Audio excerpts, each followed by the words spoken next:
We're doing it. We're doing it. I don't know why, but we're doing it.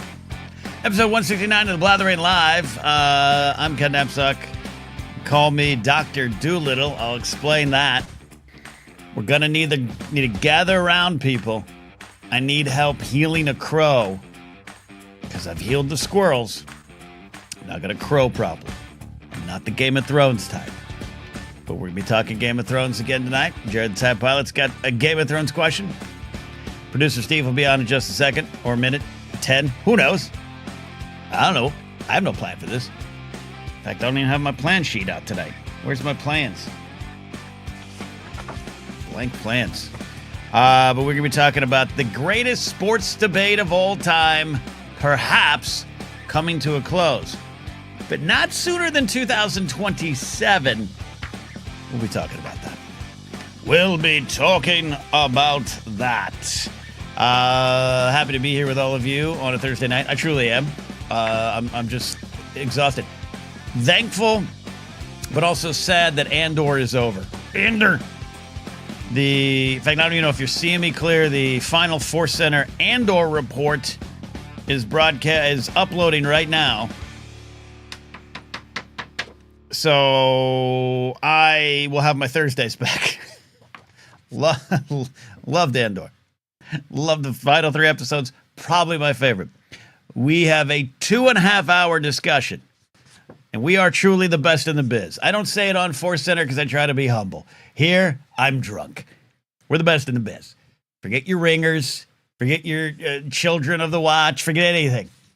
No one's sky talking here. We're the best of the best. But it's a 2.5-hour discussion that is still uploading. Looking at my screen over there. So, yeah. I'll be looking forward to next week when I can actually relax a little bit. A little bit before the blathering. All right, people are here. We'll get producer Steve in a second. So you all know the squirrel thing. We've been talking the squirrel thing. Yeah, I got a 5-pound bag of peanuts today. I got another bag of almonds. It's getting bad. And you're not supposed to feed the wildlife. I went on a Burbank animal control for something else, which I'm going to tell you about in a second. And there's some, hey, if you get tree squirrels or ground squirrels, leave them be. Disease carriers, don't feed them. I'm like, no. I need squirrely in the mumps. And there's a fourth squirrel that's like a young one. It's not a baby, it's like a teen squirrel. Squirrely Junior? I don't know. The other day, yesterday, they didn't come for breakfast. I was a little worried that I was walking down my hallway. I have this hallway that's just all windows on one side looking out to the backyard. And I saw one of the squirrels and I literally went, oh, they're here. No one lives with me. I'm alone in the house. I said, oh, they're here out loud to no one but me. And I grabbed some nuts and I went on out to talk and hang with the squirrels. But David McKay says, teen squirrel with emo haircut and eyeliner.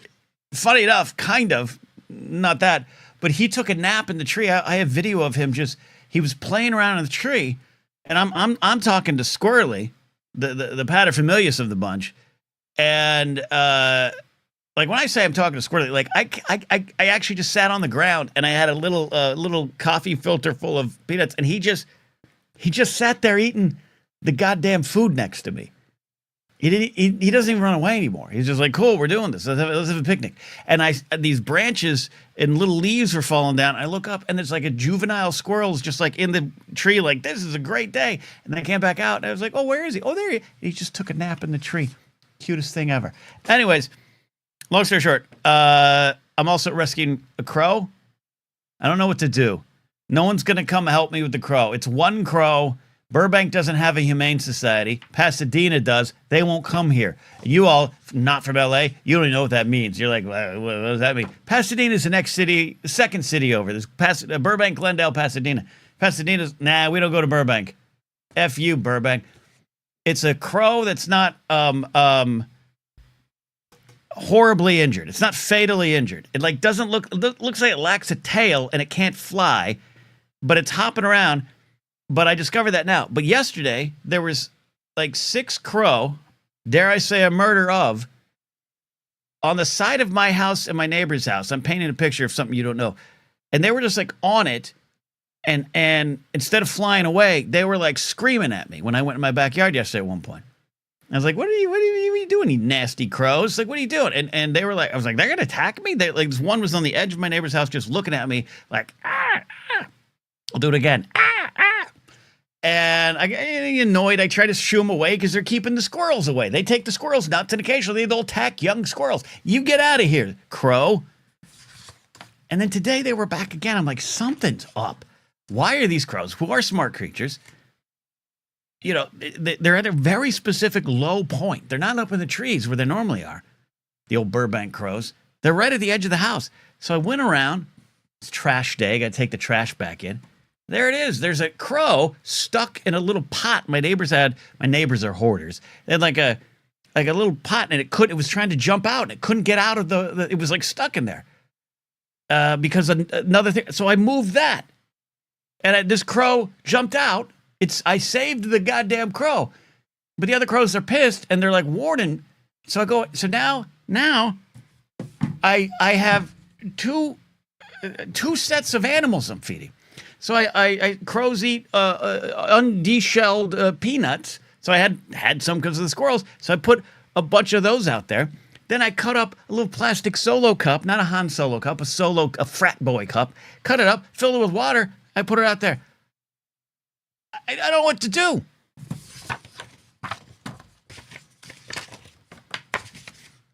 What do I do? Because no one will come. A while ago, we had an injured crow. We tried to call Humane Society out there. They wouldn't show up. It's one crow. Now I'm in charge of this crow's safety.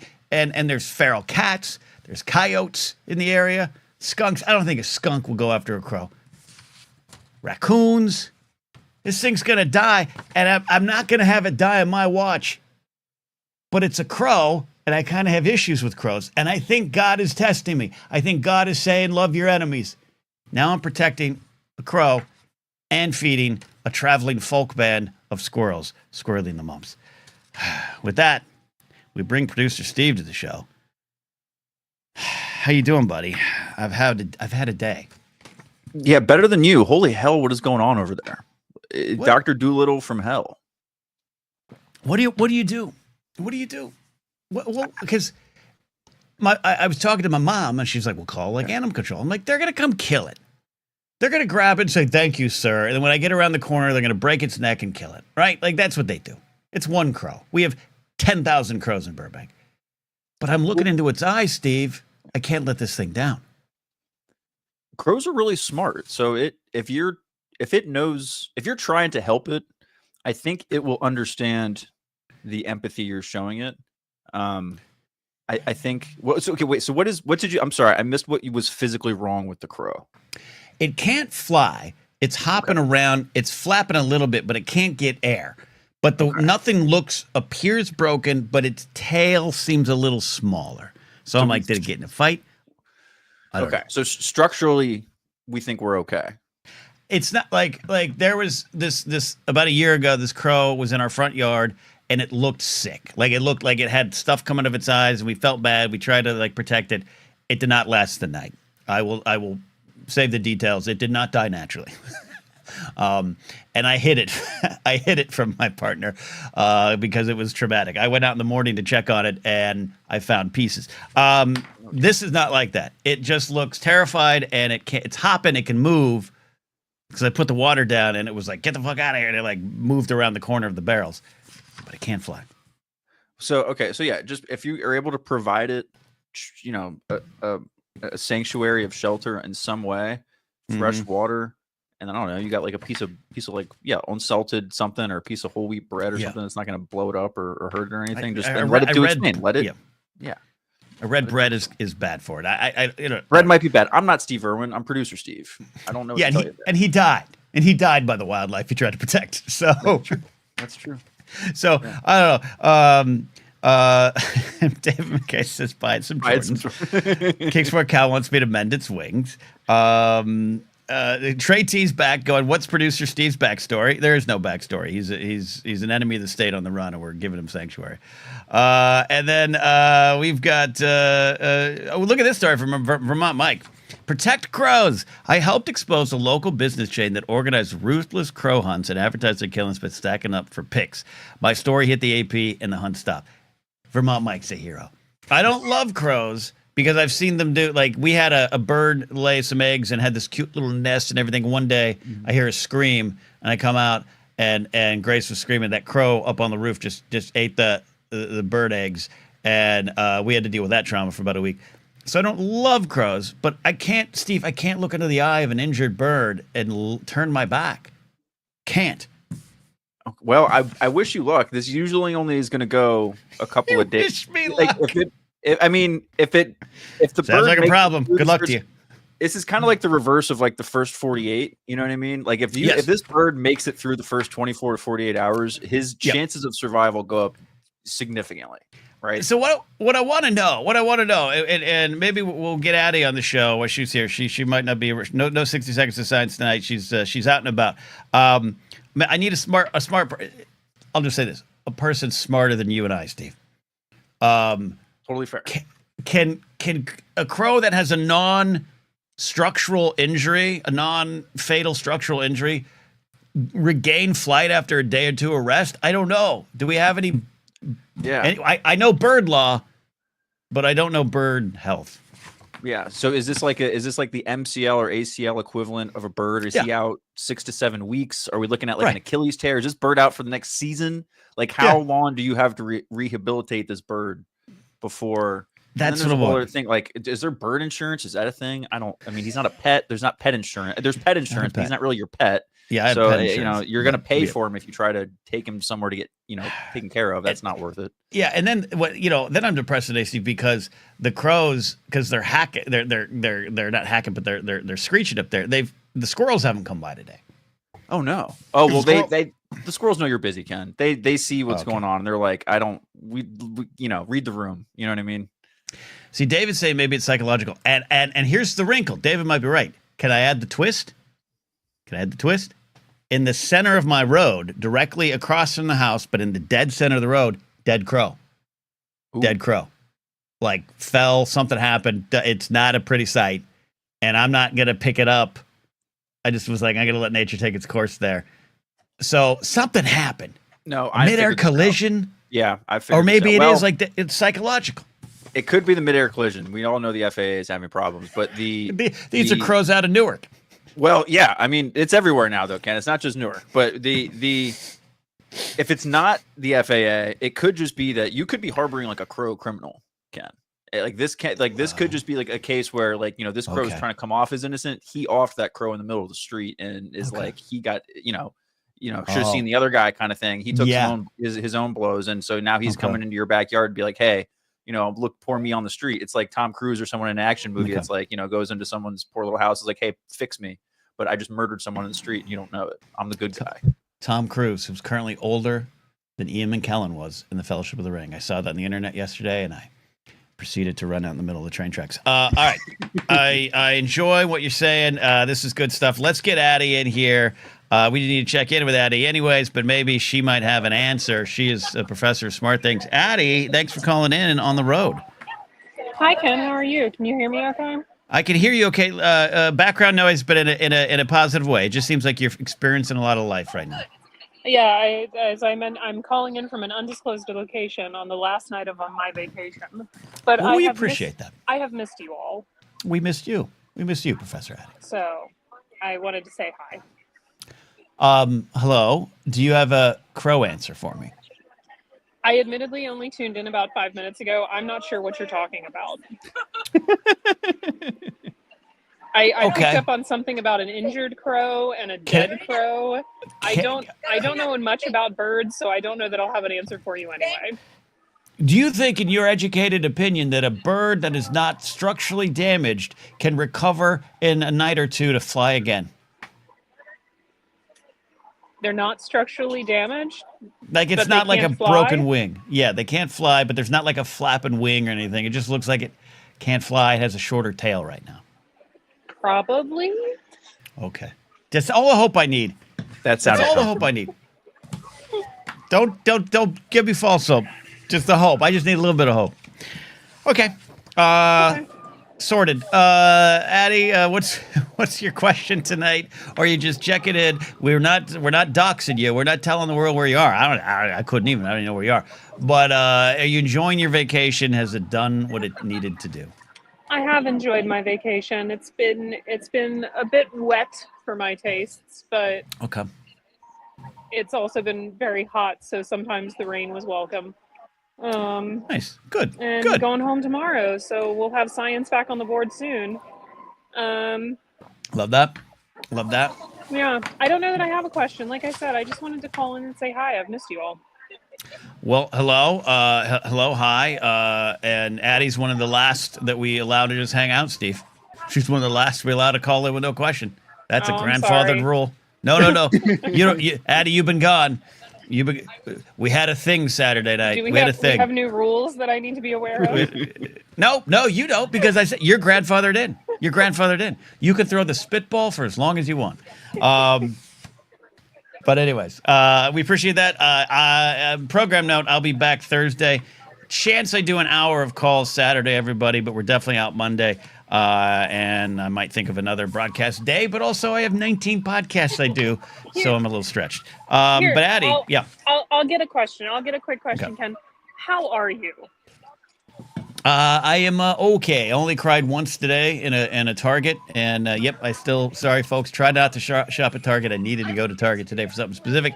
I'm okay. I'm good. If I could just save the crows and the squirrels, I think I'd be okay. I love how Addie thought that was a quick question. Well, with me, no answer's quick. But I appreciate it, Addie. Did you try? Again, not knowing your location. I truly don't know where you are. Have you had good vacation food? I have had excellent vacation food. There you go. Tonight alone, I had fried cheese wontons, potato cakes with homemade applesauce, and a warm berry strudel. I mean, quite frankly, it sounds like you're in North Carolina or something like that. But I love potato cakes, Steve. Have you ever had potato cakes? I mean, is that just a fancy hash brown? It was a fancy hash brown. Okay. It was definitely so then yes, I have had potato cakes, Ken. Good. Okay, yeah. I have some hash browns in the fridge. That's good to hear. Any vacation with good food is a good vacation. So, Addie, we appreciate you checking in. And 60 Seconds of Science next week. We'll be ready for the downer of, I'm sure, the news, because it's not good, right? Oh, it's been terrible while I've been gone. I'll try to find some pinpricks of light, though. We need them.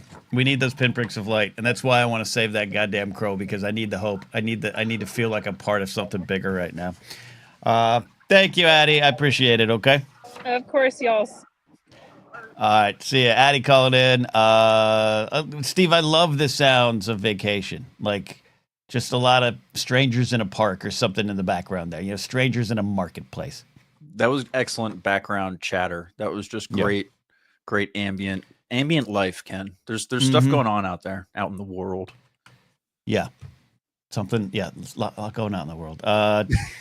Sorry, I got Troy's here. Even if you can't find a local place to take the bird, someone will give you advice. I'm going to do rehab facilities here. Yeah, that's excellent point. I'm trying to call. There's like Burbank has one spot. So I'm trying to look for a rehab facility outside of the city. And there isn't one. I don't know. I'll have to find one. Okay. Scotty's here, says Ken has been counting crows. Scotty's banned. Scotty's banned. He's banned. He's banned for at least an hour. We're going to have fun, Steve. At the top of the hour, we're going to be talking about Pete Rose and Shoeless Joe Jackson. It's pretty big news. Pretty exciting news. Yeah, well, I'm excited for that. One of the great sports debates of all time may be coming to a close soon. Not now, but soon. Mm-hmm. Mm-hmm. All right. You see now I'm getting texts. Mom's involved. Uh-oh. Is this about wait, so like the crow's mom? No, maybe. Okay. Yeah, see, yeah. No, that's okay. Well, all right. Well, let's see what we got here. So sorry. that's My okay. mom's My mom's wonderfully helpful and also dramatic. Without water, he might die. Oh, she's helping you with the crow. Okay, no, that's good. Yeah. No, she's texting me with the crow stuff.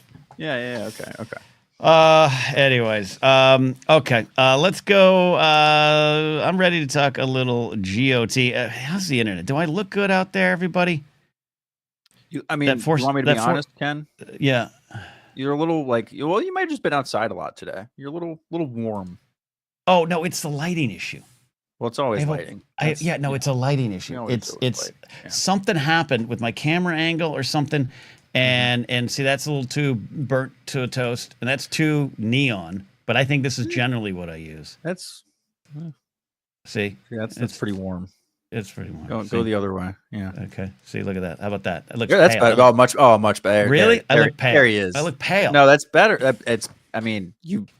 You looked like the 45th and 47th president's skin tone a little while ago. So this is better. Trust me. How dare you, sir?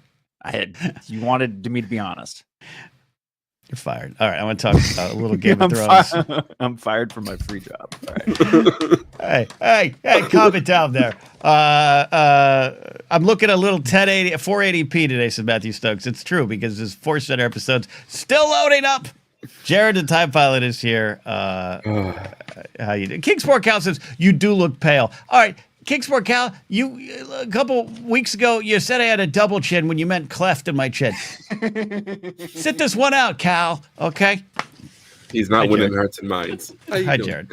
I'm okay. I got a White Claw and I haven't had dinner yet. It's a great combo. That's a very good combo right there. Yeah. How are you, my friend? Not too bad. Okay. Another sticky day in New England. Seeing all you people try to convince me to move to Boston or at least visit again. It's sticky. Yeah. Don't lie to me. And? Sticky. Oh, and what is it? 115 there right now or something? No, it's like 82. It was 96 on the weekend. Dry heat, Jared. Dry heat. No, you can function in it. Nonsense. Oh, 100 degrees is 100 degrees. But sometimes it just hits you and it caresses you. It's like the heat just wraps around you and just goes, "Yay, we're gonna be okay." It's good. Oh God, you Cali boy, you. Hey, it's not like the cold in Boston that reached right into my soul and started punching my heart. All right, as always, we do like to talk Game of Thrones. Jared calls in with a Game of Thrones question. We're kind of doing a bit of a slow rewatch, essentially, of season 5. Jared, where we're going tonight? Tonight we got season 5, episode 6, Unbowed, Unbent, Unbroken. We got director Jeremy Paswana and written by Brian Cogsman. Mm-hmm. The lore guy. Yep. And what I wanted to talk about with this particular episode was not necessarily a particular moment or scene, but just the controversy that came out with this episode. And I feel kind of rightfully so. It's just all the really awful sexism and just bad tropes used through the entire episode, from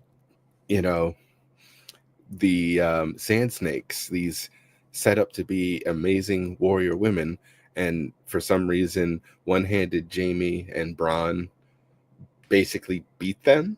Like no, and the Sansa at the end, right? Yeah.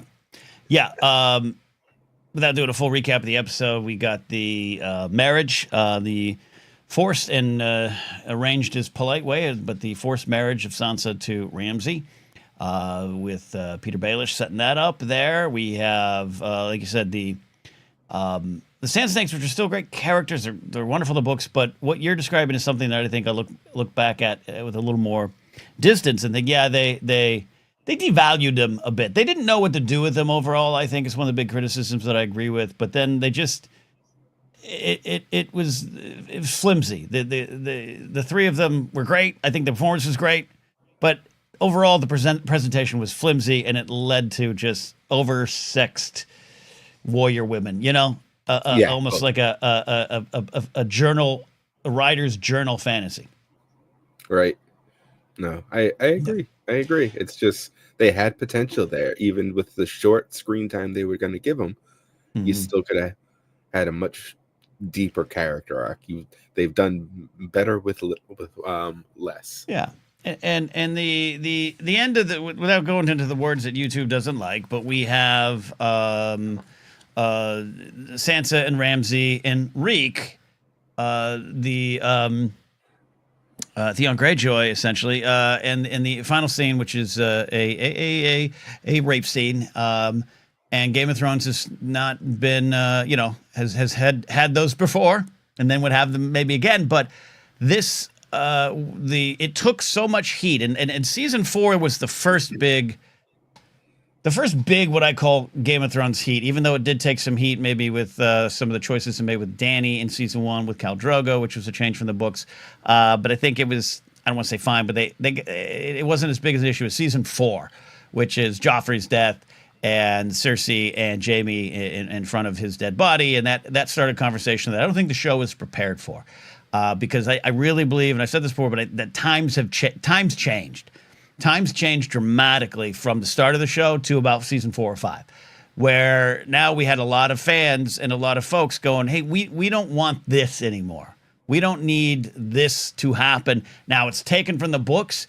And I remember at the time, it's a dramatic change from the books in a way that I remember I was sitting in a room with my co-hosts at the time, 3 women, and we all kind of were like, well, at least it wasn't as bad as the books, because we just didn't see, we weren't online at the time live to see what was going on.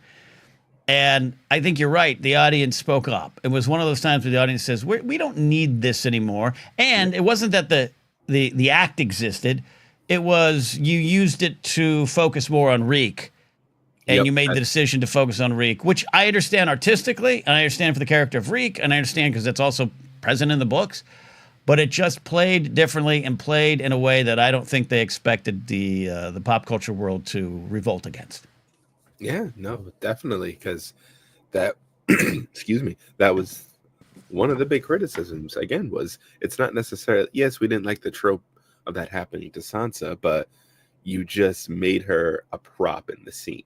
Yeah. So even if you're going to do it, do it in a different way. Do it in a manner that's about her loss. Now, I think it comes, they build on it. I think she has conversations about it. But even in, I think, season 8, they have conversations about it. That didn't sit well with a lot of the audience, which I understand, too. And that's my thing. I think the show had great intentions all the time, but in trying to remain beholden to the brutalist world it's set in, the world absolutely changed. The world changed from when the show was developed in the late 2000s. By the time they get the rights to the book and they're developing the show and the pilot and everything, that's like 2008, 9 into 2010. By the time the show comes out, 2011, from 11 to 15 and 16 range, we were having different conversations around shows and stories and movies. And I think the show took too long to adjust to it. It did. But I feel like it also led to a positive thing with now House of the Dragon, where they've, of course, corrected a lot of those kind of choices that they've made and involved more voices, especially more female voices in the writers' room and directing. Writers' room directing.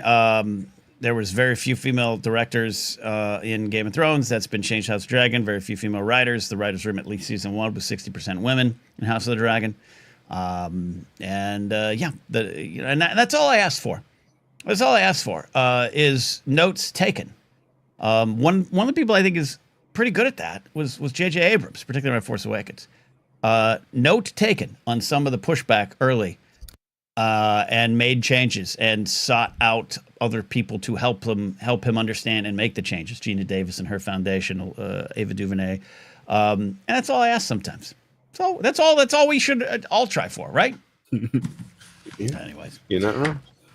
There we go. Well, there we go. That's so much a plot discussion, but a part of the show's legacy, good, bad, or otherwise. That's part of it. I feel like it's one of those good episodes to bring it up because in a rewatch, you got to look at that legacy. it is the episode because I don't have the stats in front of me, but I do believe for at least a long period of time, it was the lowest rated episode. Lowest watched, lowest rated. Well, maybe not lowest watched in terms of the episode, but it affected next week. The ratings, because when I was doing the breakdowns on here on Casually Talk, I would always look at the ratings, and that's what happens. A great episode will increase the numbers next week. This one, the numbers reduced dramatically for the week after. It went from something like 65 to 52. Mm-hmm. Which is part of it. Jared, thank you. We appreciate it. We love clipping these out and put these on Casually Talk. So if you're watching on Casually Talk, subscribe. But if you're watching here, stick around. Jared, final question for you. Have you worked on any new covers for Concept of a Plan? Actually, yeah, a few. The one we're kind of most excited about is we got Journey going. Any way you want it, baby. Any way you want it, that's a punk rock song. Okay, beautiful. Yeah. All right. But next week we got The Gift, and my quick 2 cents about the sports thing. I don't know enough about the shoeless one to have an answer, but no for the other one. Just no. It's just no. All right. I think it's the debate will still go on until it happens, and even after it happens, but it's been fascinating. All right. Thank you, Jared. Yep. Jared, check it in. We've got a couple calls lined up. We are at top of the hour. Steve going to talk a little sports there. So there you go.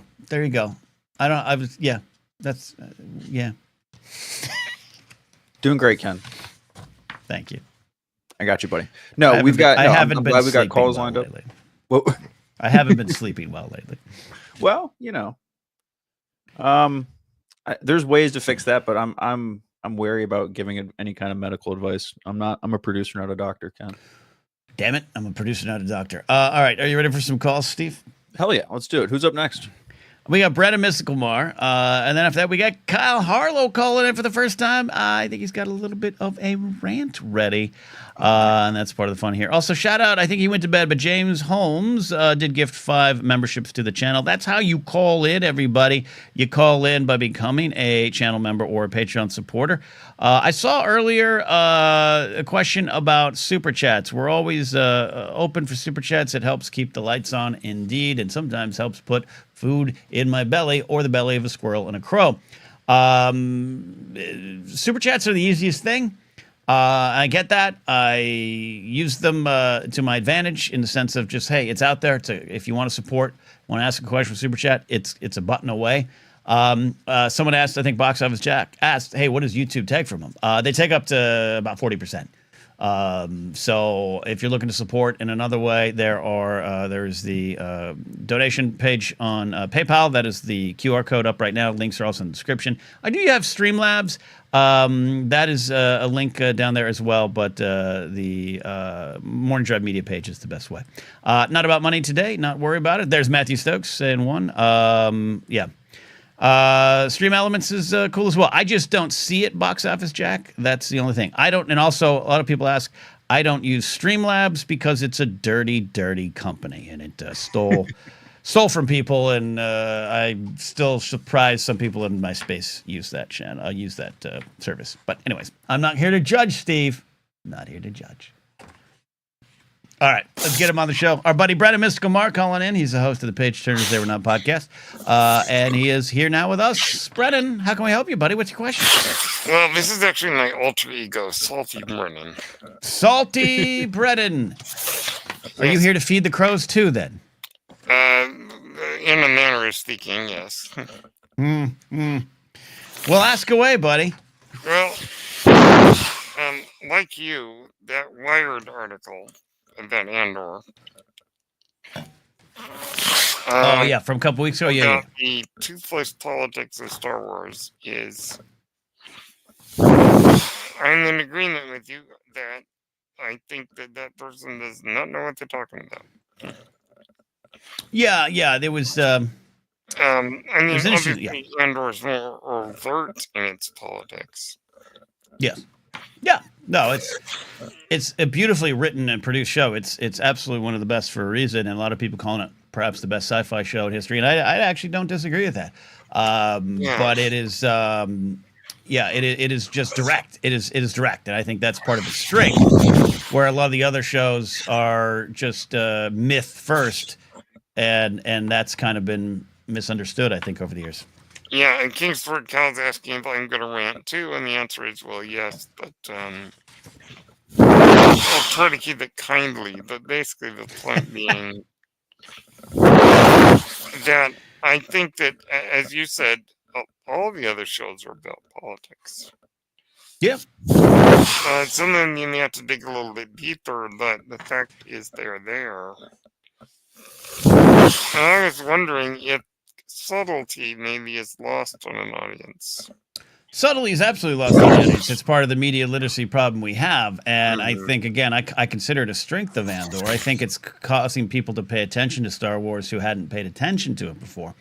I have been very grumpy about that, and I've got to release that grumpiness. I try to have a thought switch, a perspective switch on it, and I discussed it not this week, but earlier in the week on Force Center, of, hey, if Andor is getting people to pay attention to that silly Star Wars stuff, maybe that can be a way to have a conversation starter. Yep. Maybe that could be my entry point to go, yeah, you know what's also really political in a way that is on par with Andor, just shaped and presented differently? Solo, a Star Wars story. Yeah, it is about resources. It's about the fight for resources. It's about oppression in different forms and how you deal with it.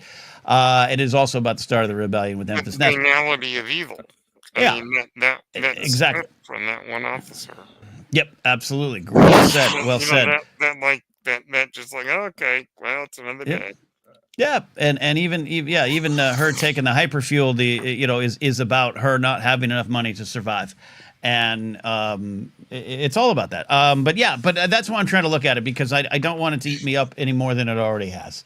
It's certainly eating me up, because I mean, I understand that there's nothing wrong with someone saying, I haven't really liked any Star Wars stuff that I like yet. But, it's a subjective thing, and it's fine. Oh, yeah. Someone tells me Andor is my favorite Star Wars show, and I think it's the best ever done. I'm like, yeah, not for me. Yeah, I think that for me, it's a matter of, well, it is great, but I don't really understand the need that some people have to compare it negatively. And, I mean, it's okay to say, well, I didn't like this show for such reason. But to sort of go into kind of the Andor proves why all the other shows suck is kind of like it's just a dead end of a conversation. It's a dead end of a conversation. I'm have to go to I'm blessed to go to a birthday party on Saturday that I just know this is going to come up, and I've got to remind myself to walk away. Oh, yeah. I got to walk away. But I mean, but it's not just Star Wars. It's anything. I think it's the pop culture has always been devalued. It's always been a kid's thing. It's always been a silly thing, but it became this giant thing that fuels so many industries and fuels so many souls. But people still talk about it in a way in which they feel it's important to look down on it, or that they have to look down on it. And I think that tends to it's really showed itself with Andor, but it's showed itself with other shows. It showed itself first season Mandalorian. I was bitter against the first season Mandalorian because that was used against the other things. This is just going to repeat over and over and over. Yeah, and I do have to take umbrage with a certain Mr. Tony Gilroy. Though I think sometimes he likes to say things just to get a buzz, just for the heck of it. Yeah, he kind of likes to joke around, but I have to say, I must disagree with him. Rebels is not just some dumb cartoon show for kids. I don't know if he actually did say. He did. Anything to that effect while they were making it, but. No. There was a comment taken somewhat out of context, not out of context, but about his brother, which just seemed to be more of an offline conversation he and his brother had, and I think it got spun on. But they referred to it as a cartoon. I was even watching The Ringer, and think Alex Greenwald, who's generally, a real smart guy, knows his stuff around the pop culture world, but he doesn't watch Rebels. And he said, he goes, I guess there was some other speech of Mothma's in a cartoon or something. And that's the kind of stuff that is, even unintentional, is disparaging to a lot of fans. I love it. Yeah, but anyways. Of the animation, that's another problem entirely. Well, but it's like we grew up in this. We grew up in this time. I grew up in the 70s and 80s, and comic books were for kids. Cartoons were for kids. And when they started to continue, and we carried them forward because we were the first generation that did. That's true.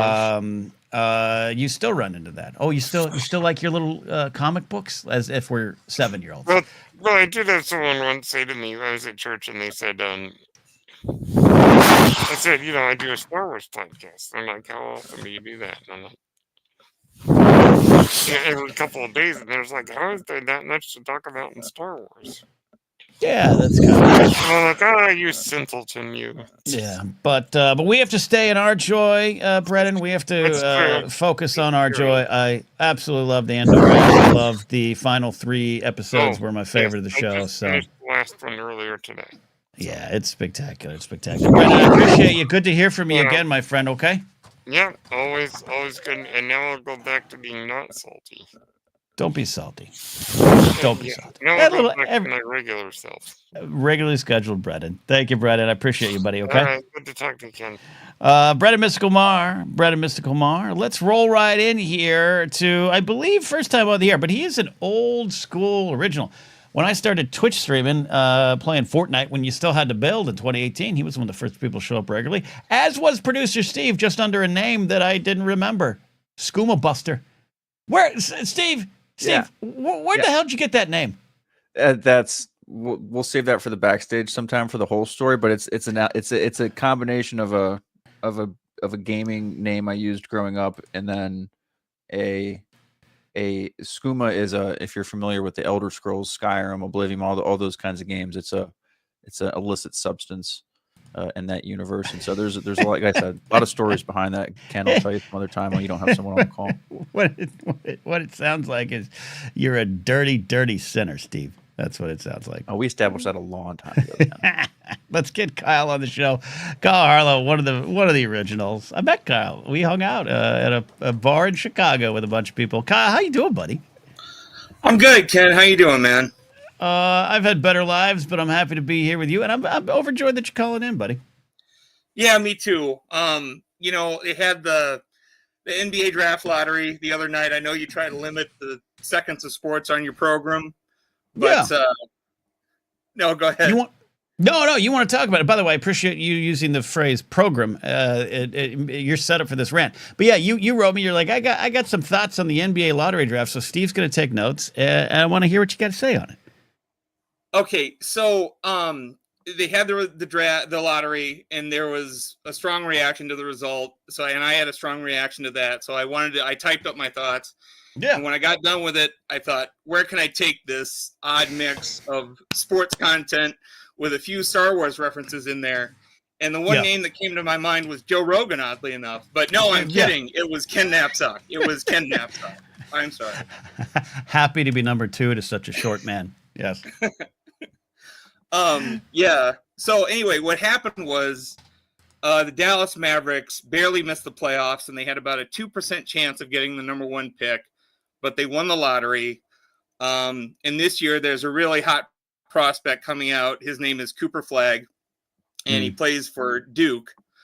And so because the Mavericks barely missed the playoffs, but still get the number 1 pick, the fans and the sports media cried out after the lottery, and they said, the bad teams cannot get help. This isn't right. A million voices cried out at once, and a great disturbance was felt in the force. And Ken, I'm going to sound like my dad or my grandpa talking about Mickey Mantle here.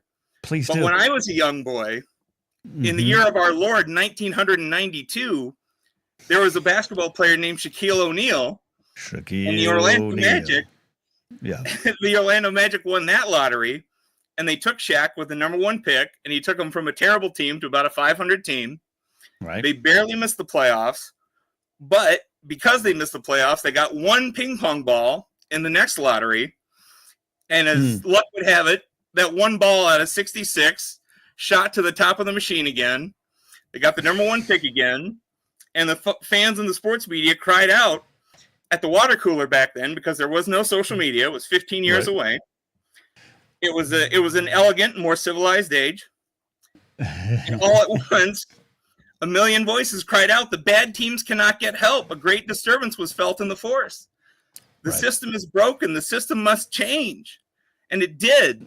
The worst teams were given better chances of getting the top picks, better chances of getting a rising star to revive their struggling team. And all was right with the world until it wasn't. And a lot of teams that were not contenders began stripping their teams down, trading away any player that had any value to race to the bottom to try to get the number 1 pick, especially if there was a great prospect waiting for him, like Allen Iverson or Dwight Howard or LeBron James. And back in 1996, David Robinson sat out 90% of that season to give the Spurs the best chance of getting Tim Duncan with the number 1 pick, and the basketball gods rewarded them. Yep. So, and he was an NBA legend, played 19 years, won 5 championships and 2 MVPs, and a million voices cried out, this is wrong. Every team that's not a contender is trying to lose on purpose. It's ruining our sport. A great disturbance was felt in the force. The system is broken and the system must change. So it did. They changed the odds again. Now the teams at the bottom have less of a chance of getting the top pick. And now we've come full circle. Once again, a team that barely missed the playoffs got the number 1 pick. And the argument is bad teams are not getting enough help. Ken, as a great man once said, it's like poetry. It rhymes. Great man in flannel.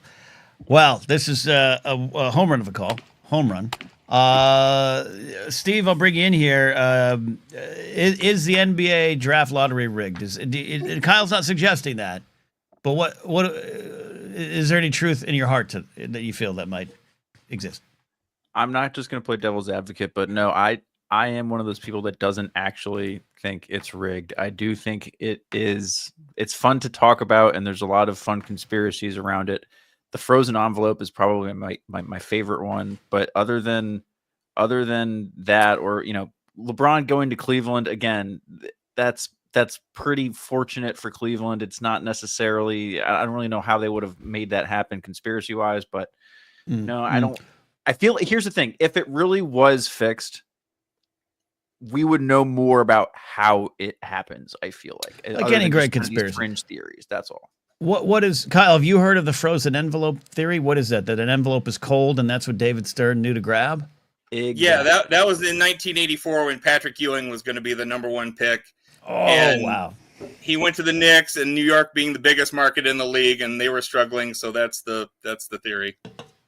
Do you know, as a casual basketball fan throughout my life, meaning I know who Muggsy Bogues is, and that's about the depth of my knowledge. I never, from afar, liked the lottery system. I didn't fully understand it. I get it. More teams at the bottom get more ping pong balls, and then, as you said, the Orlando Magic and their 1 ping pong ball get the next pick. But I understand too that it's a little bit to stop tanking. But as you said, Kyle, so wonderfully, it did not stop the tanking to a level that maybe no other sports have seen that front and center, right? So it was never a good thing, maybe. Yeah, I mean, it's hard to tell if a team is tanking or they're just in a bad spot, and teams kind of move around, and it depends. A lot of years, the number 1 pick is not that great, and some years, like this year, it's a really hot prospect that everybody wants, so that makes tanking a lot more a much better strategy. So it ebbs and flows, it fluctuates. Yeah. I was just pointing out the argument has just gone back and forth and back. Back and forth. Kingsport Cal asked if I know who Spud Webb is. Yes, I know who Spud Webb is. All right. And I know who Grandmama Larry Johnson is. But 898 from our resident Laker fan says, Lakers haven't gotten a number 1 pick in 45 years. I trust them. That's true. That's kind of crazy. Do you think that has, Steve, anything to do with the conspiracy as well? I mean, I guess you could point to that if you want to go down the conspiracy road, but I would just say begrudgingly, the Lakers are usually good, so they don't either are in the lottery or have a lot of ping pong balls. I know they went on dry spells. I don't know, 50 years before you were even born, Brady, because Brady, you were born when Kobe was there. Before Kobe, they had Magic. Before, it's been so long since the Lakers would have been in a spot to be really bad. Post Kobe is when things kind of fell apart. And then what happened? They got LeBron James. So quit your bitching about your number one draft picks. 8984 needs to call and defend himself. Kyle, I appreciate the call. This is wonderful. It reminds me of the old Jim Rome days. So please call in more, my friend. I will try. I will try. I appreciate the forum. I appreciate the forum, sir. I'm glad we found a home for it, Kyle. I'm glad we found a home for it. There you go. Kyle Harlow, everybody, call it in. NBA conspiracy theorist, says producer Steve. He didn't suggest it. He was pointing out the banality of the repeating argument, but I'm going to look more. I did not know the frozen envelope theory. I love this idea. That's a good one. Yeah. The frozen envelope is a good one. I have thoughts on fixing lotteries and things like that just from a tanking standpoint. Yeah. And it's going to sound un-American. And this would never happen because we don't have the infrastructure to do it. And there's no incentive for the owners to do it. It would never happen. I understand that. But give me relegation, baby. Give me what they do in English soccer where they have like 3 or 4, there's like multiple levels of English soccer. And so if you finish in the top, or if you finish in the bottom 3 of the top, of the 20 people in the league, of the 20 teams in the league, you get kicked down into AAA, baby. So imagine like the Rockies getting kicked into AAA this year, but like the Louisville Bats get moved up into the MLB if they finish in the top 3 of the AAA. Interesting. That's your incentive to not tank. Where I was experienced that full on and understand it? Bill Lambier's Combat Basketball. It's a great game. What's one of the great sports games of all time? Oh, that would be a good. Hold on, I'm writing that down. There's a bracket. Write that down, Steve. Blather bracket right there. The greatest sports games of all time. Off the top of our head, what are some of the greatest sports games of all time? I'll put Bill Lambier's Combat Basketball. My actual ones. What's that? My actual sports games that are top are like the cliche ones because like Mike Tyson's Punch Out and like I think it has to be that too. I think it is. It is those the blather brackets to me work best when they are. The answers. Of course. Oh, the bracket, of course. Right. The bracket. But okay. Okay. I see what you're saying. Calm down, man. God damn, this guy gets one White Claw in him, and I'm yelling at him. Favorites. All right, personal favorite games off the top of your head. Okay, personal favorites. NCAA 14 football, just because it was the last one before they just came out with the new ones, and I played it for like 10 years. Madden 2004, the one with Michael Vick on the cover, because he was the Vick one cheat code. Yep. Yeah. But low key, the one the year after, the one with Ray Lewis on the cover, 2005, was also really good, but doesn't get enough love. Played that one, Madden, or no, not Madden.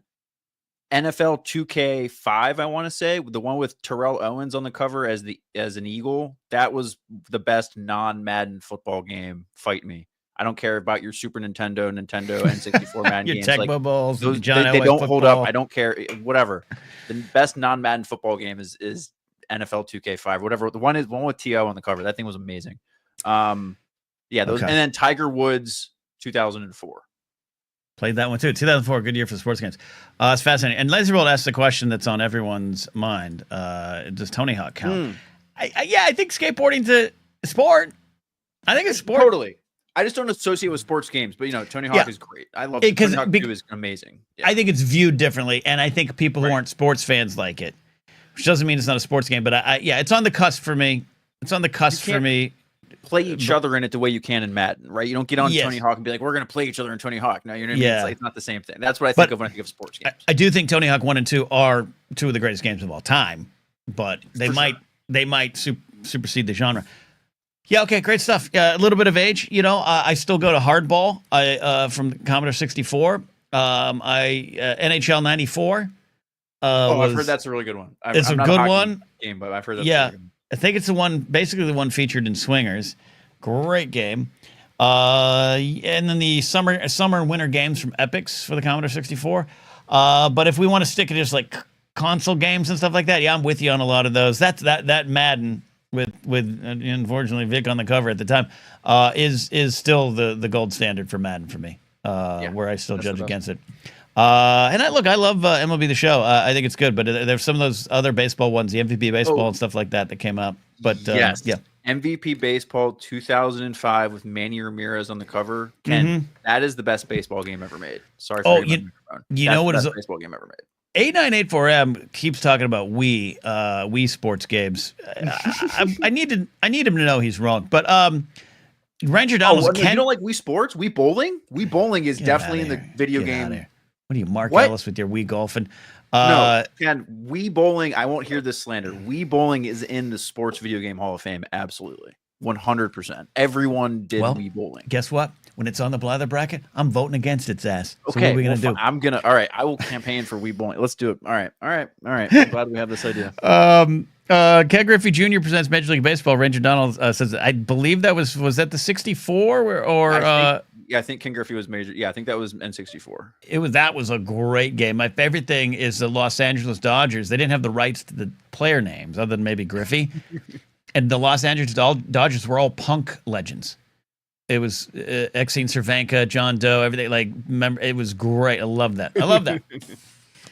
See, Brian Tiller agrees. Why? Because Brian Tiller and I are old. Summer Games, Commodore 64, perhaps the greatest of all time. Oh, it's SNES. He says it was SNES, Super NES.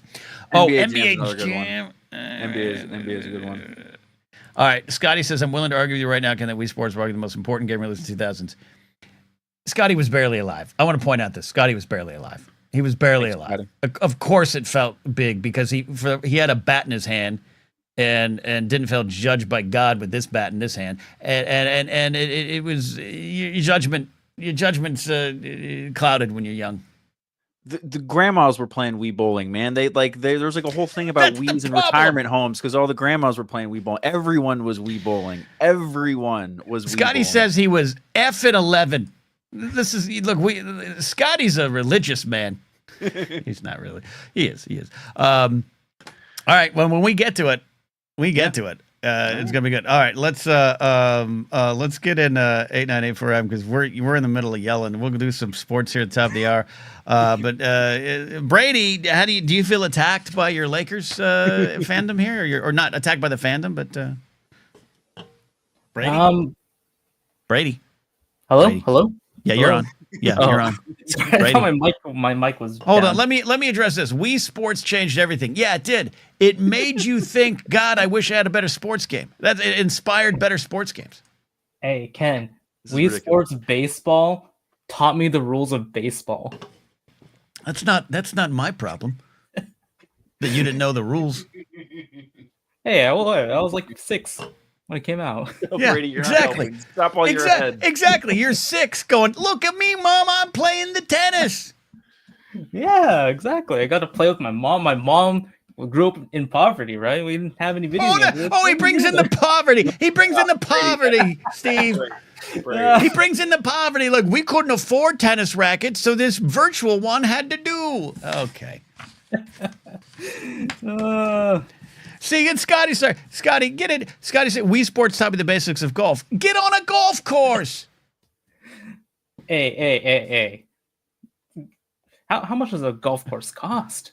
I get it. It's a privileged sport that's based in problems. I get it. All right. $200 in 2006 with a free packing game with golf, tennis, baseball, bowling, and boxing. All right. Brady, your Lakers steal all the good players. Is that accurate? Okay. You know what? After this year, I can't argue against it because like all the Mavs fans in my friend group are gonna yell at me. But I will say, hey, if you trade your best player to the Lakers, you will get the #1 pick. Just come on, Milwaukee. Are you listening? Yeah. You'll get the #1 pick. Are they trying to acquire a Milwaukee Buck? Yeah. Is that what's going on? Let's get Giannis. We need some size. Okay. Look, I know I'm a Yankee fan. JMB points I'm a Yankee fan. The Yankees just do it right. And you know what? Maybe I changed my tune. The Lakers, they do it right. Please. It's Lakers exceptionalism. What can I say? The Lakers and the Yankees are picked by God. They're picked by God, Steve. All right. I think Jared is ready to just fight me. The Yankees don't even have to abide by a salary cap. The Lakers at least have to be creative with how they steal everybody's good players. The Yankees just throw a bag of money at the problem. You're thinking of the LA Dodgers, Brady's other favorite team. All right. Brady, what do you think about the lottery system? Honest. NBA lottery draft system. Oh, where it is now. I know it's slightly different now, right? Or whatever was going on. But yeah, honestly, I think in terms of like preventing teams from tanking, it's just not going to work. Teams are going to tank as long as they're like better odds to get a better player. They're just going to tank. And I used to think tanking was a dream, like it was a conspiracy theory. And then my Miami Dolphins got caught doing it. Like Brian Flores came forward and said, "Oh yeah, the owner asked me to lose." I was shocked by that.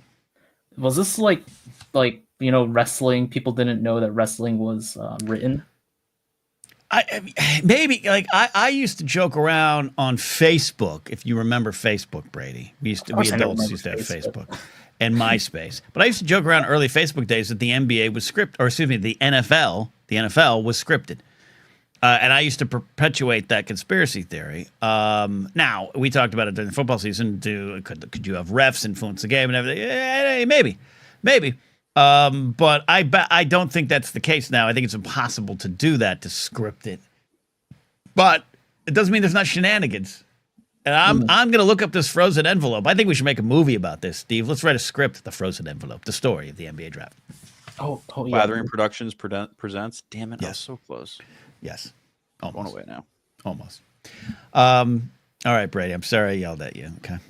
It's all good. It's all good. Have you ever been to a driving range? Why are you giggling, Steve? I'm inviting him to a driving range. I just don't know where that came from. Like, hey, Brady, have you ever had a shrimp cocktail? Like, we're like, what? Wait, just to be clear, driving range is golf, right? Yeah, but I mean, it could be. Yeah. It's golf. Wait, is it like a golf course, or is it like you're just in it's usually at a golf course? It's where you go practice your swings. Oh, imagine a batting cage for golf, Brady. Yeah. Oh, okay. Yeah. Yeah. No, I've never been to a driving range. Okay. Well, we'll get out to one once. Yeah, maybe when we do BlatherCon, when we finally put together BlatherCon, we'll get some shrimp cocktail, because apparently we need to make sure everyone has had that, and then we'll go to a driving range and we'll go to Topgolf. Jared's right. We'll go to Topgolf. Hey, Cal is saying mini golf might be more my speed. That's right. Mini golf is amazing. I went to mini golf like a couple months ago. Well, then there you go. There you go. You've experienced. You don't need no Wii Sports. No. Wii Sports is that game changed. It changed everything. Okay. What did it change? I'm open, and Scotty's probably in his prayer closet asking for forgiveness right now for yelling at me. And Steve can jump in here too. What did it change? You go first, Brady. I got thoughts. Wii Sports, one of the things was that it introduced games to a new audience, right? Before, games were just like, a more like insular community, right? It was like slowly growing. But all of a sudden, like, you got, it's a party game. Nailed it. Yeah, a party game. It's a game. Okay, it's also a party game? Putting your keys in a bowl, going home with a different wife. Like, is that great game changing? Wait, what is that? Oh no. Oh no. You never heard of key parties, Brady? What's a key party? I just described it. Wait, Brady, if you have shirts with a lot of pineapples on them, just reconsider where you. I feel Laserbolt's been to a key party or 5. I think quite frankly, I think Laserbolt's hosted them. I was about to say Laserbolt might be hosting those after he gets done with those long 2.5-hour flights on Fridays, and then it's late night. That's the after session. In the 1970s specifically, more than any other decade, Brady, the idea of swinging, which might now be described as open marriages or relationships, swinging and even partner swapping and trading. There was 2 members of the New York Yankees that traded wives. They traded wives and families, famously. It did not work out well. This was a big thing in the 70s. All your parents, everybody, were going to parties, and the rule was you put your car key in the bowl, and then at one point in the night, when everyone's liquored up or on some sort of drug, one of you reaches into the bowl, and whoever's car key you pulled, you're going home with that person. And it's taken on many forms, but what's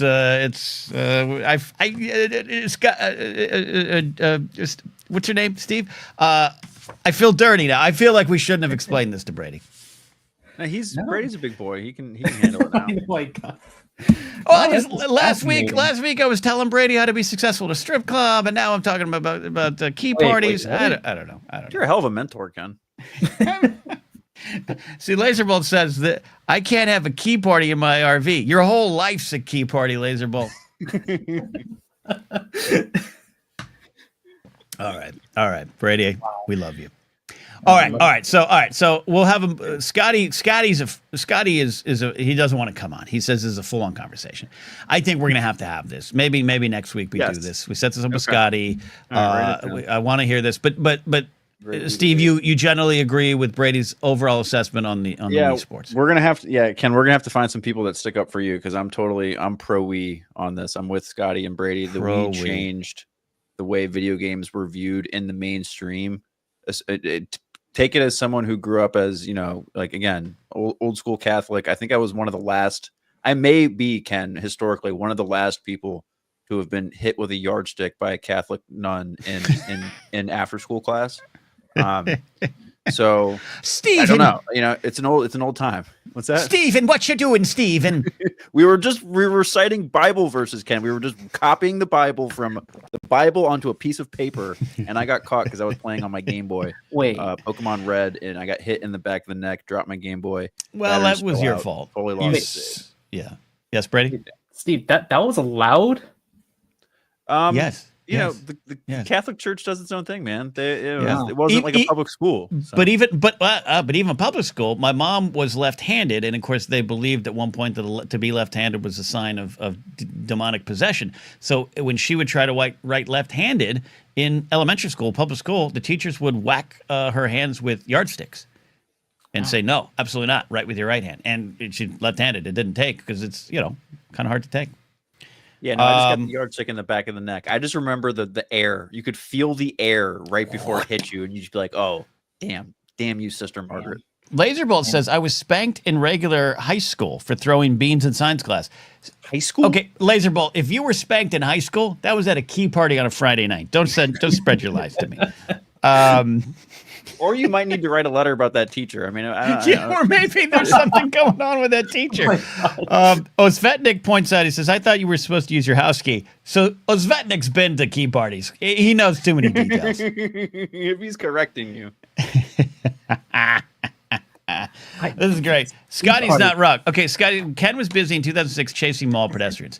You are right. Well, I wasn't chasing. I was chasing me out of the mall. I was a security director at the farmers market at 3rd and Fairfax, where the Grove is at. So I was busy dealing with Posh Spice and Britney Spears and Paris Hilton, Scotty. But yes, and my girlfriend at the time did get one. I got her a Wii Fit for Christmas 2006 or 7. Oh, Wii Fit. Yeah, and that was part of it though. Like. Yeah, Wii Sports and the Wii Fit is what changed the mainstream. That's what got like Katie Couric talking about the Wii. I don't know if she was still on the Today Show, but that's what got the Today Show talking about the Wii and the sports and video games in a way that wasn't doom. And this is what led to Columbine and all that shit, right? Like this is what changed video games into like being like a wholesome-ish kind of thing. Was the Wii Sports, Wii Fit, and the commercials with Grandma. It was it, man. That was the change. All right. And then you had that early viral video of the girl doing Wii Fit in her underpants that turned out was completely fraudulent. It was completely a marketing campaign.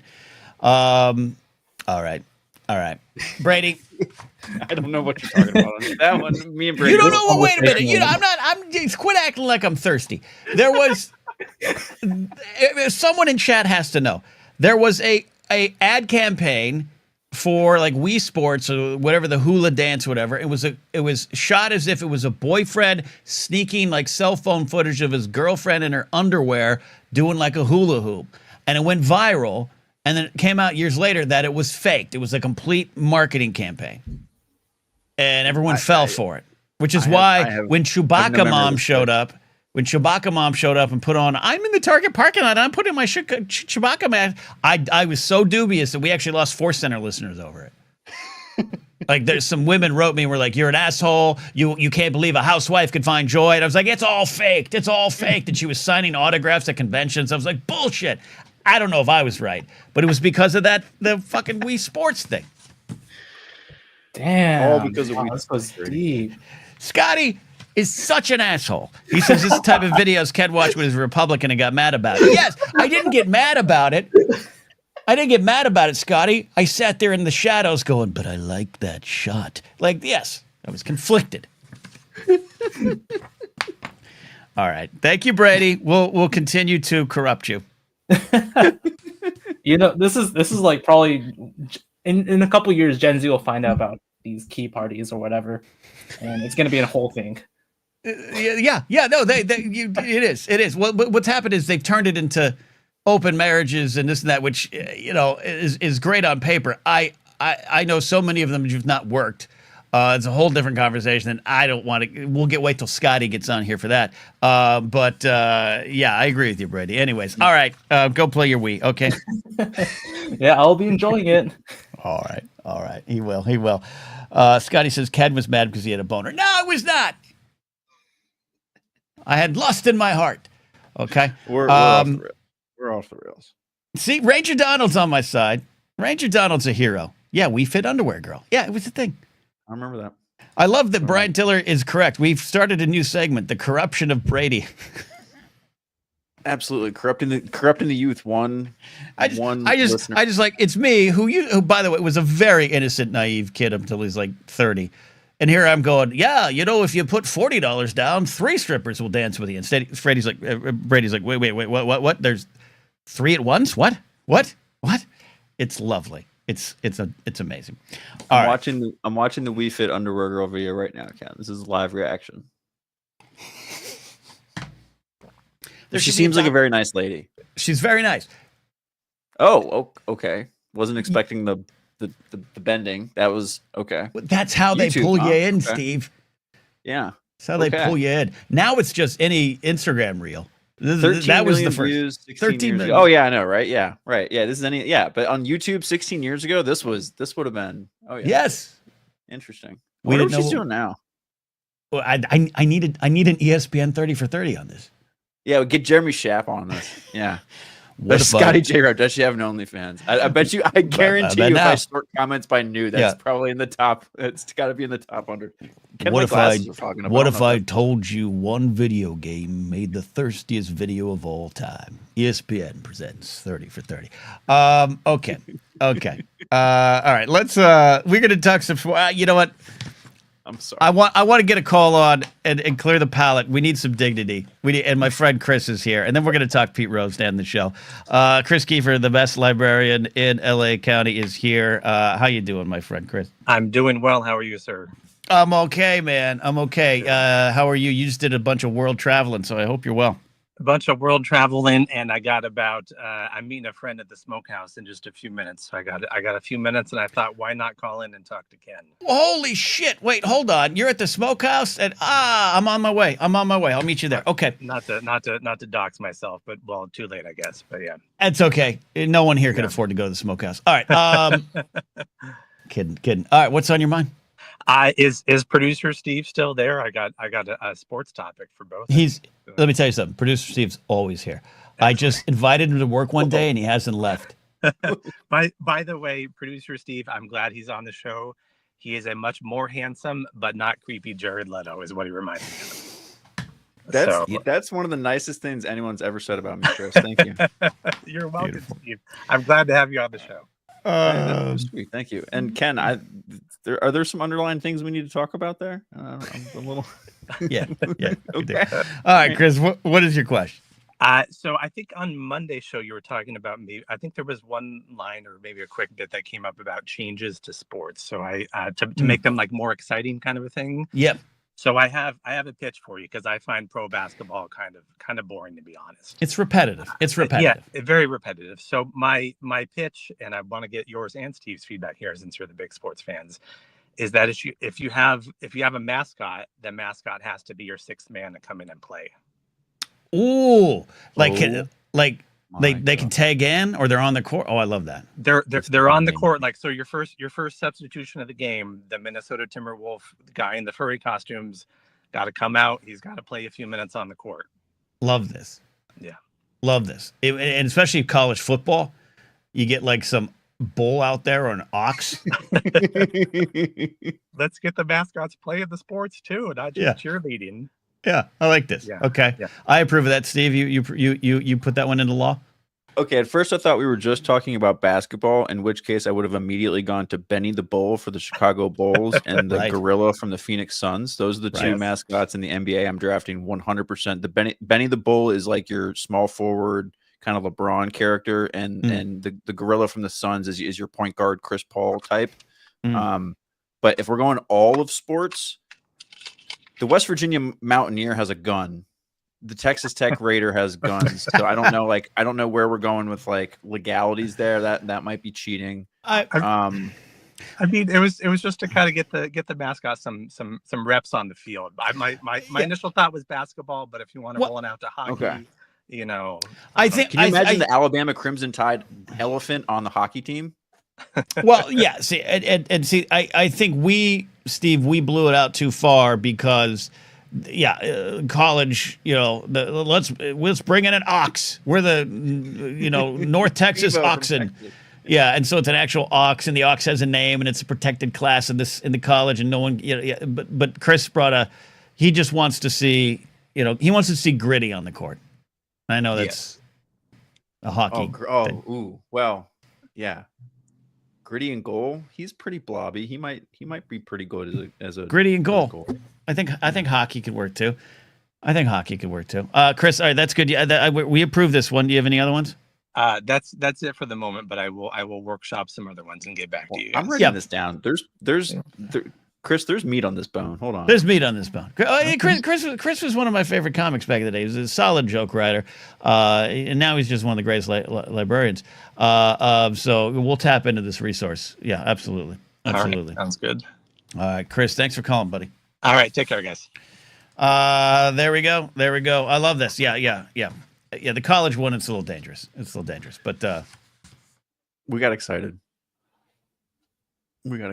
I need this, everybody. I got a crow that needs me. I got squirrels that need me. And it's the only thing I have going in my life right now. What is your cadence on checking in on the crow? Like, is it like a morning thing? Like, are you going to check on him after the show? Like, I'm going to check on him after the show. Okay. I'm not so much worried I'm just worried about the dead of night. Burbank has a lot of critters. Burbank is nestled into the hills. So a lot of coyotes, raccoons. I have, for whatever reason, there's 4 feral cats in my neighborhood that love my goddamn yard. Oh, and in fact, they've broken the fence. There's a wire mesh fence outside, like a little manhole to get under the house. They've torn that apart and live under our house, and I can't get them out. So I'm afraid they're going to get the bird. Well, yeah. So if they're not paying rent, you need to get them out. If you can, do you have a shoebox or anything you can maybe like? I always go shoebox as like a everyone. That's what my lovely mom keeps telling me. You grab the bird, put it in your garage. I just gotta be honest. I don't want to grab the crow. I don't blame you. Is he like? Could you like Hansel and Gretel like not breadcrumb, unsalted peanut trail him somewhere? No, he's afraid of me because I tried to put the water down and he just leaped, scared the shit out of me. I agree. Don't try to grab the crow. And I feel bad because his instincts have taken over, and he has gone between me and my neighbor's house. And like I said, my hoarder neighbor has like 5 like giant pots, like potted plant stuff, but there's nothing in them but junk. And he got caught in one of those because there was like 2 pots in it, and he got wedged in. That's what I saved him from, and he won't acknowledge it right now. but he's hiding behind there and he's doing that like, oh dear God, I hope I'm not killed. And that breaks my heart, Steve. Yeah. But I can't get to him easily, and I don't want a crow in my garage. I don't know. Maybe I will. These are the sufferings of being as high in the food chain as we are, Ken, and also having the self-awareness of empathy and caring about other creatures. This is one of the things that we're cursed with. So. All right, we promised a Pete Rose talk. Well, I was supposed to be out of here by 6:30 tonight, but I want to talk some Pete Rose. We got a call from Cal. It is kind of the big news. Fill in any details that I missed, Steve, but Major League Baseball, in what can be viewed as kowtowing to President Trump, by the way, has made it so that, hey, guess what? If a baseball player on the ineligible list, which means they can't be voted into the Hall of Fame or can't participate in Major League Baseball in any way, shape, or form, if they die, much like Jon Snow at the wall, the vow is over. The ineligibility is over. So, therefore, many right now, I understand, but the two headline ones are Shoeless Joe Jackson from the 1919 Chicago White Sox, a.k.a. the Black Sox, and Pete Rose. They're eligible technically to be included in the museum that is baseball's Hall of Fame. Steve, overall, am I correct in that assumption of that story? Ken, that was an excellent summarization. You're damn near a journalist. I believe, yeah, as you said, they can be elected starting in 2027 by the historical committee or whatever the hell it's called from the MLB. It's a group of 10 old guys that decide whether or not, other old guys can get into the Hall of Fame. And yeah, so this is very controversial because, as you said, Shoeless Joe Jackson, the famous Black Sox, the throwing the game scandal in the World Series against my Cincinnati Reds way back in 1919. All sorts of stuff. Was he involved? Was he not involved? Did he confess? Did he not confess? Was it just the whole thing? There's a million stories and documentaries about Shoeless Joe Jackson. And then Pete Rose is the hit king. Again, Cincinnati. Man, why are my Reds involved in like cheating scandals? I don't love this. I'm not making any comments on Ohio. Well, hey, astronauts, back off. We have astronauts. I was also born in Ohio, so like I said, I'm not from anywhere. I lived everywhere, but I was born in Ohio. But yeah, anyway, Pete Rose. It's one of those things. Ken, my just opinion on it again. Yeah, we can all acknowledge Pete Rose is a shitty human being. I met Pete Rose once. He signed one of my hats. I made a joke about horse racing. It was kind of funny. It was sad. We were in a mall in Vegas. It was empty. We were all really hungover. It was like 10:30 in the morning. He was signing autographs. There was nobody else in the sports memorabilia store. But not a great dude. But you can't have a Hall of Fame telling the whole story of baseball without like acknowledging in some way the person who has the most hits. It doesn't mean you have to glorify them. Like, we can educate people. We can use the Hall of Fame and the museums to educate the people about the whole story. That's kind of the point, right? Like, you don't have to just bar all these dudes from it. Like, you can put them there, and it doesn't mean you have to put them on a pedestal, literally just like the other people. But you can still tell the story of the sport and include those guys, but also give context. Like, we're not all morons. Like, and if the kids, well, the mom, dad, whoever's bringing them to the thing can tell them, yeah, this dude hit a bazillion balls. Hey, guess what? He's also a terrible person for X, Y, and Z, and he bet on the game, which is a big no-no. Right. So, yeah, there you go. Yeah,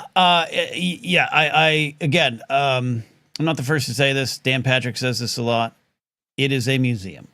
It is also not Major League Baseball. I think that's one of the big confusions. They could have done this at any time, but Major League Baseball has them on the eligible list.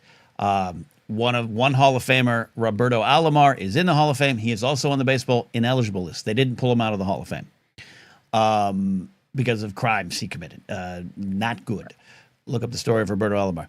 I after years of going back and forth and like in that documentary we talked about, I think around the time the Blathering kind of really kicked into high gear, we watched that Pete Rose doc. There's not compelling arguments either way, like on both sides, but I come down to, I think, where Bob Costas came down on, put them on the list to be voted and just see what happens. Sure. I think at this point, because it's a smaller committee, it's not sports writers, I think it will happen. Watch the Johnny Bench interview, who has been Pete Rose's teammate, who also, over the years, it seemed like he didn't want it, and he did want it. He kind of has the idea of like your idea, get him in, acknowledge him in some way in the museum. It's hard to tell the story without it. there are, and I think a lot of people posted a lot of things that Pete's done that are horrible, if not even maybe criminal, if we were to look more into his relationships and stuff like that. This is an excuse for Pete, but there's obviously a lot of people in the Baseball Hall of Fame that aren't angels too. But I think it was hard for me to stand on the no in the Hall of Fame side for betting, which again is kind of the reason, right? It isn't the shitty behaviors in person; it's the betting. When Major League Baseball is sponsored by FanDuel and all the stuff that we know about, it doesn't wash it out for me because it was and still is forbidden. But it's just like I had that was my feeling towards it all. Like, am I just swimming upstream? I think I'm just swimming upstream. And the fact that they may have waited, I think intentionally waited until he died so that he could not be on stage to say anything. It's probably going to be we're going to have to live with. Yeah, and I think you don't have to induct him in the Hall of Fame in the same way that the revelry and everyone else does. Like I said, because he doesn't deserve that for all the stuff off the field and everything related that kind of drips into on the field stuff. He doesn't right. But like I said, it's just you can give the museum context. Museums in I don't try to be preachy, but other we need things in our museums that hurt to understand everything that's happened and understand the stuff, right? So I like that angle on it. That's all. Yeah, that's all. I agree with it. And he eventually did, as Alex C said, he did eventually admit to betting on the team only in wins. But a lot of people say he also never apologized for it. We're not saying that in some pious, self-righteous way, but just see till his end. He never acknowledged it. Also, why would he? Because he made so much money off of it. This became his thing. Yeah, he had a career off of it. Not being in the Hall of Fame was a good financial arrangement for him. It was a brand for him. When I met him in Vegas and he was signing stuff, one of my uncles made a joke when we were walking out, like, "Oh, Pete, they ought to let you in the Hall of Fame." He said, "Oh, don't bet on it." Like it was like this whole catchphrase that he said 400 times over that day, except he didn't because, like I said, the mall is very empty. But most of them all. Yeah, well, he's there all the time. But no, that's very it's weird. It's a weird thing. You don't have to give him the whole treatment. Again, he's dead, so you can't go the whole bust and kind of do the. Well, that's the thing. When you hear Pete Rose might be in the Hall of Fame, you think of a sunny day in August with a crowd cheering on, someone giving us I enjoyed baseball. I'm so honored to be here. Yeah, it might not be that. Maybe you have his son speak, if at all. I don't think you do. The other thing is the other part of the conversation is I do believe Shoeless Joe Jackson should be in the Hall of Fame. Shoeless Joe Jackson. I do believe Shoeless Joe Jackson should be in the Hall of Fame. I believe when you relitigate that entire situation, he's not innocent, but there's so much more to it. Similar to what, I'll say similar, but it's a big leap. It's a murder. But the Menendez brothers and so many people going, when you dig into it, and there's the docs and the podcasts that have come out, they are guilty, but maybe in a different way. And I do believe that with Joe Jackson, an illiterate farm boy who did not know really what was going on, who refused to partake, batted 400, and did his darnest to win the series. Say it ain't so, Joe, but I think now, over 100 years later, having him in there in some fashion, because again, what are you gonna have his fourth grandson or fourth generation grandchild speak for him? It's probably not gonna happen, but just having him in there. Right, again, telling the story. That's what it's about for me. Telling the story.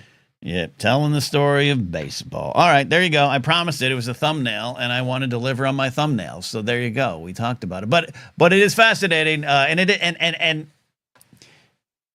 I do believe it's a bit of a bend of the knee to Trump. I really do. It's part of the story. It is part of the story because he asked for it. I don't think. Yeah, I was gonna say I don't think this happens without his kind of foot on the scale, so to speak, and the kind of the whistles he's put out about it, but yeah, and it's just be one more thing. But that's a different conversation that we'll gladly have here. All right, we're almost out of here, but I think we're gonna have our loudest call of the night to take us home. Are you ready, Steve? I'm always ready for Cal. Cal was something else last time I talked to Cal. So I got reports. I got reports. I got reports. I do want to, before we take Cal's call, I want to remind you all about my show. Mark Ellison and I co-headlining Friday, May 30th, 7:30 p.m. Flappers Comedy Club. We're going to have a comedy press conference. After that, there might be a special guest moderating that press conference. If you're local, I'd love to have you come on out. Please support the comedy show there and my fledgling comedy dreams. All right. His Lordship Calvin, as 8984 says in chat, is here to take us home. Cal, how you doing, buddy? It's been a bit. It's been a while, Ken. It's been a while. Yeah, for you and me. How you doing? I'm all right, buddy. I'm all right. I've been better, but I'm not. But I've been worse. You know what I mean? That's true, Ken. That's true. Well, we're all behind you, Ken. We'll never leave you. We'll always be here, as long as you are. Love it. Love it. I appreciate that. I really do, Cal. And I want to, Cal, when he found out some of the changes in my life that occurred, he wrote me a very nice message. And Cal, I really, honestly, truly, sincerely appreciate it. So thank you. Well, Ken, it seems like you can't get any luck. You know what I mean? It's always something. But, it's life. Yep. Yep. But hey, we're okay. We're here. The luck is here. But and I don't, Steve. I had a blast last Saturday, and I don't apologize for any of my actions. Nor should you. Damn right. Nor should you. Cal. I had a blast too. It was great. I'm so glad that I was just so glad you showed up and felt like we were worthy of you calling in and blessing you with our presence. What the? It was a good time. I tested y'all with the audio going out and also talking about I don't want to be on camera. I put y'all through some tests, and Ken, they rolled straight through them. Okay. Okay. Okay. But Cal, going forward, you don't need to test anybody. I'll test them. Okay. I'll test them. All right, Cal, what is on your mind, my friend? I got to go feed some squirrels. What's up? Hit me. All right.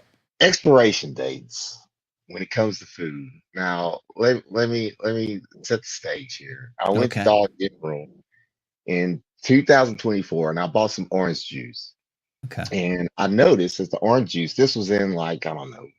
Anyway, the orange juice was 3 months expired. Okay. And I still wanted it. I don't care because I wanted it to mix with some gin. But anyway. Okay. I went to go buy it. And I told the clerk, I was like, yeah, this is expired, And she said, oh, since it's expired, I can't sell it to you. And I was like, I don't care it's expired. I still want it. She's like, yeah, well, legally, I can't sell it to you because it's expired. Yeah. I was like, it doesn't matter. She's like, well, you shouldn't have pointed it out. I was like, okay, well, whatever. So then this year, the other day, probably ago, I went to the same Dollar General. The same clerk was there. And when I was going, I got my stuff. I was going to go check out. And I seen this little rectangle, this little corner. It said clear. And it had all this juice on it, like cranberry juice, grapefruit juice, all this kind of juice on it. Love it. And I looked at the expiration dates of every single one of those juices. And it was from 2024. Okay. What? This is in 2025. Yeah. So I go up to the clerk, the same clerk, and I said, remember when I came in here and you wouldn't sell me that orange juice because of expiration dates? He said, yeah. Okay. I said, well, that's a corner over there that's got at least 20 plus bottles of orange juice that are from bottles of juice that are from last year. And she's like, well, thank you. I was like, do you see the irony in this? You're selling something that you said that you couldn't. Anyway, now I'm getting worked up. But that's the point is. Okay. Anyway, what's the question? She said, thanks for bringing it to my attention. But the thing is, but she knows. Anyway, but the thing is, do you care about expiration dates? How long are you willing to go on the food's expiration? Okay. That's a great question, Cal. But first, I need to deal with the fact that we need to call some sort of federal authority on this Dollar General that is continuing to serve drastically expired liquids. You think RFK is going to do anything about the Dollar General cause that Cal calls in about right now? Drinking expired orange juice will heal autism. Yeah, I'm worried about that place. I'm worried about that, Cal, because who isn't catching it? Who isn't catching it? It's the problem. Exactly. To your question, I do think there's suggestions, especially if they're purchase by dates. However, 3 months is too long. a week and a half, I'll start looking. And also, but if it's something that's historically attached to the idea of going rotten, like milk, dairy, it's out the window. There's been times I've tossed things where I'm like, oh, the expiration date is tomorrow. I'm just gonna get a jump on this and toss it. Other than that, though, would like oddly enough, food related things. I can't think of a specific example. Not like cheeses, moldy bread, but like, I don't know, something that you pull out. You're like, oh, this was sealed. This was sealed. I'll have it. I'm good. I'm gonna have it. I'll take a chance. Like an ABBA song, "Take a Chance on Me." I'll have that soup if it's a little past its date. Now I do make a wide exception for canned goods. Yes. Expiration date, because I mean it's canned. It's canned. But and also speaking well, in kind of the same vein, how long? Like if you buy a pizza, and how long do you leave that pizza out? Cal, this is a great question, Cal. This is why I love Cal. Steve, this is why I love Cal, okay? First of all, Ranger Donald points out this expiration date on water, which is true. I faced this question today. Today, Cal. There was some pizza left in my fridge a week ago Tuesday. So now we're looking at 9 days. It was wrapped up properly. It wasn't sealed. It was aluminum foil, but it's put in the fridge. And I was told, hey, I'm not going to be able to get to that. You can finish that pizza. And I forgot about it. And then yesterday I pulled it out and was like, oh, maybe. And I opened it up. It didn't look bad. Nothing fungusy on it. But today I was like, oh, should I have that pizza? And today, Cal, I took a stand and I threw it away. Well, that's a sub question of what I was asking. I was talking about, but that does come into play as well. But I was talking about if you get a pizza and you leave it out without refrigerating, how long do you think you can stay in that box? Maybe on the counter, a day, maybe overnight, maybe overnight. If it's a dinner pizza, I will let it sit out. I'm good with maybe about a 24-hour period. That's what I'm thinking. Like if you get a pizza at like 6, 7 at night, you know what I'm saying? Yeah, and it sits there. Yeah, and if it's on the counter, like what I like to do is my pizza box where I get my pizza from will fit exactly in my microwave. In the box. Beautiful. Oh, beautiful. So I like to get my slices out or whatever I'm going to eat and put it in the microwave so I can go back to it. You see what I'm saying? I see what you're saying. And I agree with that. I love it. This is good. Yeah, I mean, I might get some pizza this weekend. We'll see how long. Maybe I'll test it. But I do like to wrap it up. I like we had the cold pizza, hot pizza warm up conversation, but I like to wrap it up in some aluminum foil and put it on a shelf and have it the next day. Air fry it up, grill it up. Yeah. Well, I also want to point out Alan Smithy said something about OE40. Is that I don't drink Old English anymore, Alan. I used to. I used to love my malt liquor, my St. Ives, my Old English, All right. 45.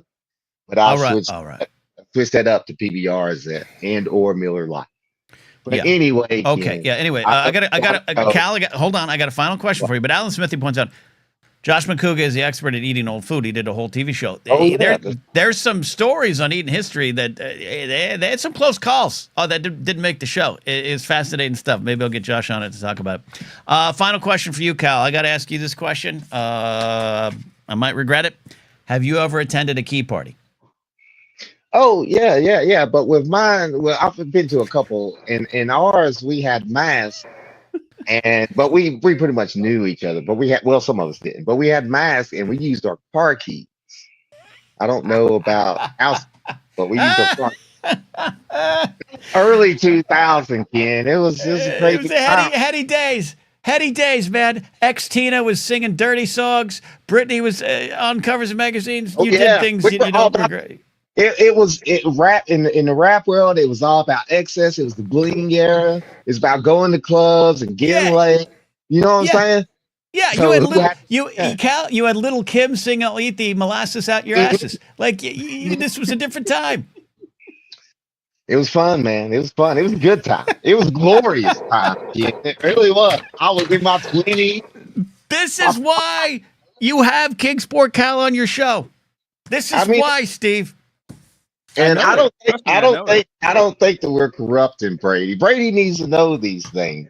I think Brady does, because if Brady gets an invite from his college chums, his fourth form chums, and they're like, "Hey, key party Saturday night," I want him to understand. Brady's going to show up with like a key lime pie or something and be like, "Hi," and he's not going to know we're helping Brady.